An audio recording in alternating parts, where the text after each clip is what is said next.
Hi guys, welcome back to my channel Technology, and today in this video tutorial I will show you guys how to turn off or disable notification on your MacBook. So you just need to follow me.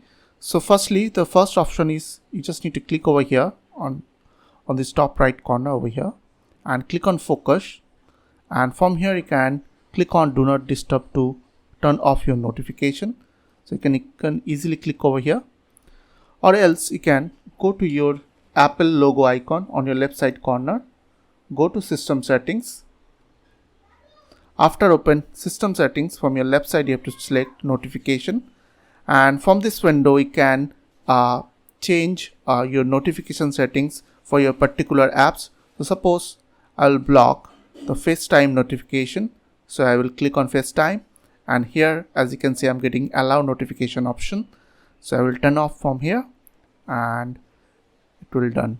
So I hope this quick tutorial will really help for you, and please don't forget to click on the subscribe button, like button and share button, and if you have any queries or question then comments down below. I will see you guys on the next video. Till then, bye bye, take care.